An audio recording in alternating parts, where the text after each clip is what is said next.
Britain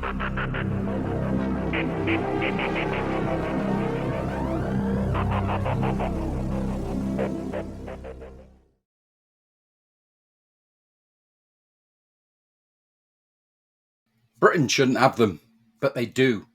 I'm talking about big wild cats, panthers, pumas, predators. Across the misty moors and secluded woods of England, some strange things are lurking in the shadows. Legitimate sightings of large cats, black panther like predators, have haunted Britain for decades now. Farmers talk of livestock mysteriously slain. Hikers and campers speak of golden eyes watching them from the tree line. Some even mention being stalked at night, something circling their tents. Are these just tales? Or is there something truly wild stalking the British countryside? The sightings and encounters tend to be mostly in the southwest of England, but it isn't entirely. Although the southwest of England is home to numerous mysterious stone circles, that's not what I'm going to show you today. Today, I investigate the legends, the evidence, and the chilling encounters that fuel the mystery of the phantom big black cats that started in the southwest counties of England, but are now spreading across the rest of the country. The idea of big cats roaming Britain might sound far-fetched, but these tales are not new. In fact, stories of mysterious feline predators in the UK date back over a century. Back in the early 20th century, folk were able to buy exotic animals like alligators and elephants and even large predatory cats. It was a rich man's hobby, and it was the wealthy that purchased them. They were the only ones who could afford them. Harrods sold them in their thousands.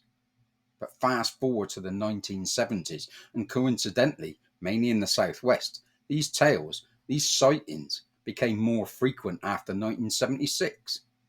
Why 76? It's the year the Dangerous Wild Animals Act came into force.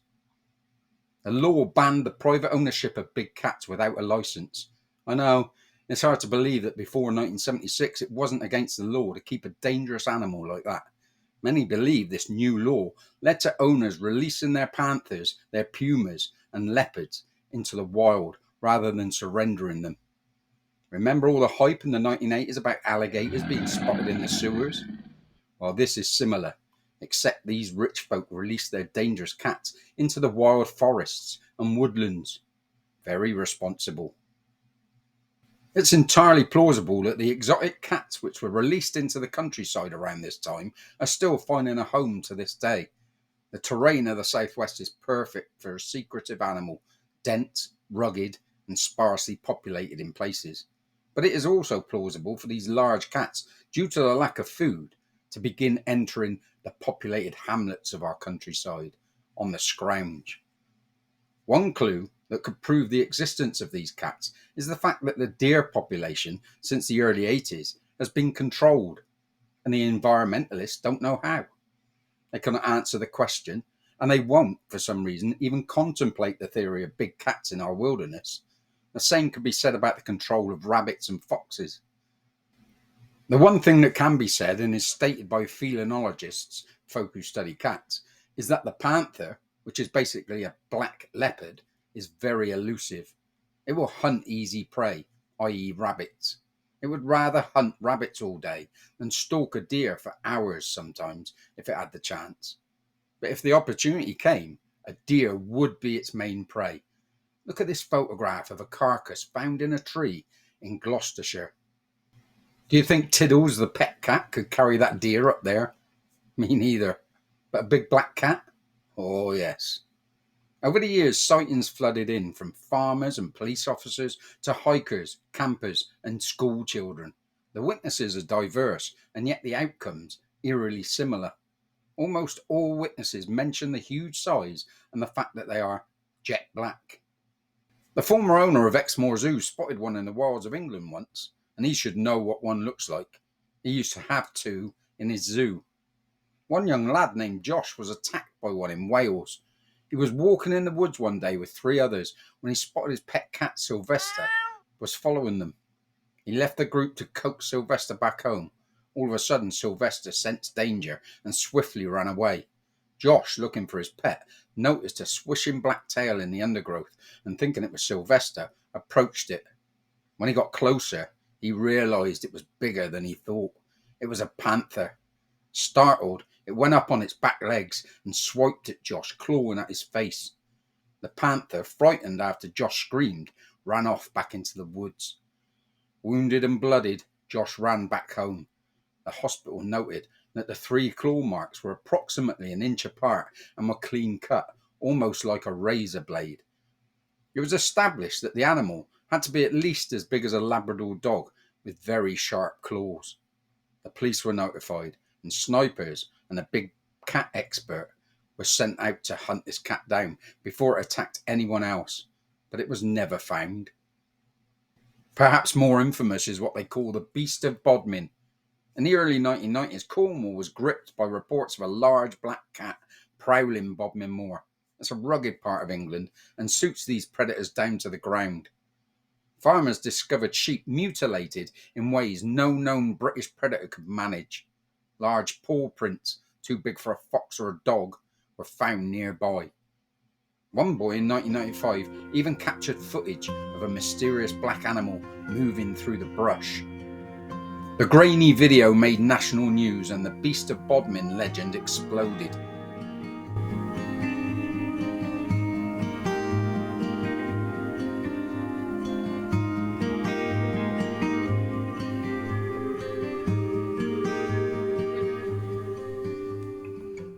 Before this came the Beast of Exmoor. In Devon, the Beast of Exmoor terrorised farmers in the 1980s. So serious were the livestock killings that the Ministry of Agriculture sent in Royal Marines to investigate, armed with night vision and high-powered rifles. The military found no big cats, and then the killings stopped, temporarily. Another farmer stated that he knew something was out there. Their sheep weren't just killed, they were hunted. While photos and stories can be dismissed, physical evidence is harder to ignore. Paw prints, mutilated cattle, scat. Multiple paw prints 4 to 5 inches wide have been cast in plaster. Experts confirm these are not prints of domestic cats. They are not the tracks of dogs or foxes or any other wild animal.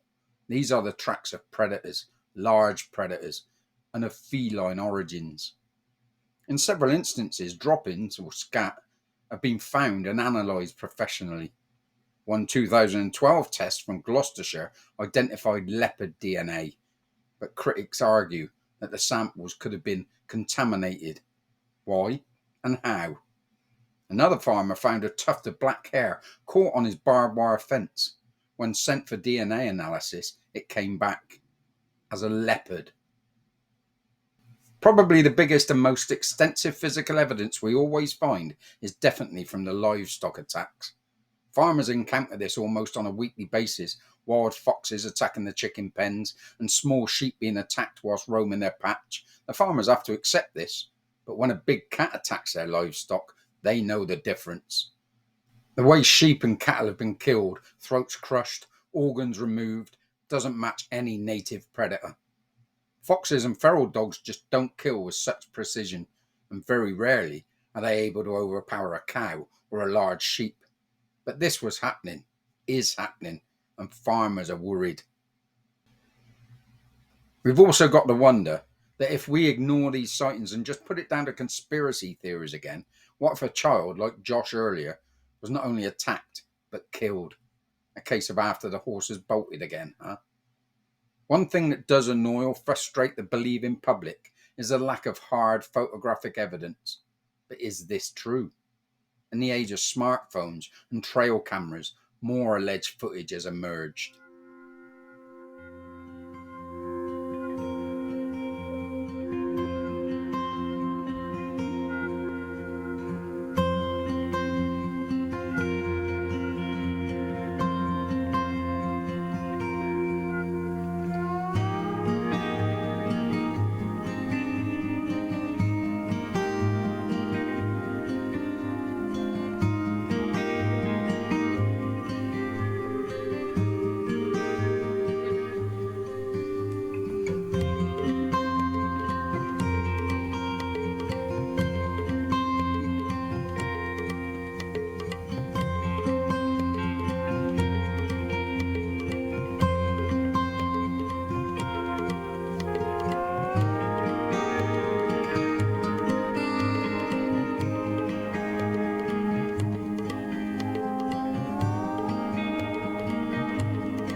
But for every video, every photo, there are skeptics. It's a household cat, they say. Forced perspective, maybe, they say. Yes, that can be correct in some cases. Look at this footage taken. It is 99%, if not 100%, a domestic black cat playfully resisting its urge, its instinct to hunt. But like always, the media use this footage on their news outlets. Now the public are convinced it's just another conspiracy theory. Why did they use this footage like this? I think we know the difference between a tabby and a panther. Most of these were not pets. But not everyone is convinced, even with footage like we've just seen. Biologists argue that a breeding population of big cats is unsustainable. No definitive carcass has ever been found, no cubs, no nests. One wildlife biologist said, one-off releases, maybe, but a secret population of panthers breeding in England, unlikely. That's the views of the experts. Other skeptics blame the human eye itself. In low light, our brain fills in gaps. A black Labrador suddenly becomes a panther. They have a valid point. Where are all the cubs? Or, just like the Bigfoot skepticisms, where are the bones when they die? Mind you, I remember when I was a young lad, a friend's pet cat went missing. Whiskers was old and frail, but one day it went missing, never to be seen again. The vet told them that when a cat is close to death, and it knows it, it will find a secluded place and just curl up and die peacefully, never to be found. Are big cats the same? Whether real or imagined, the black cat sightings have become part of the culture of the moors. These moors can be mystical places, and so often they are associated with beasts. From pub names to ghost tours, the legends of big cats can draw in tourists, artists, and researchers alike. So are these panthers or puma sightings real, or are they exaggerated for the tourist trade? Have these creatures become modern day folklore? They reflect our fear and fascination with the wild unknown for sure. Let's play devil's advocate for just a minute. Could big cats really survive in secret?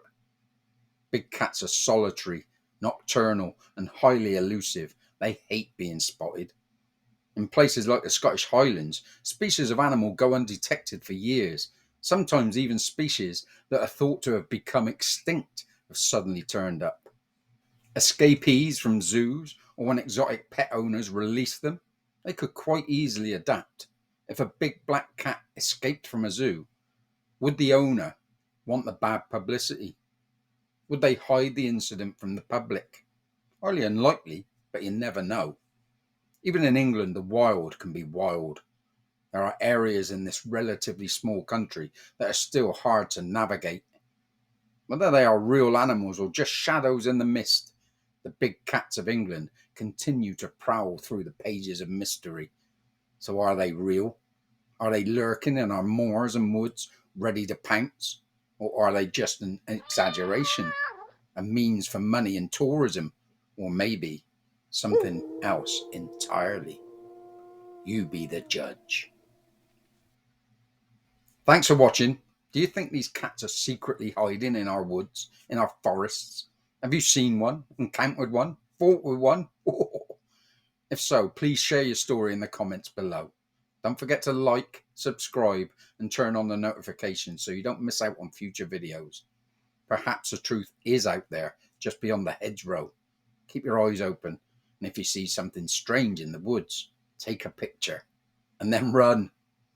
See you in the next video. Take care. Bye for now.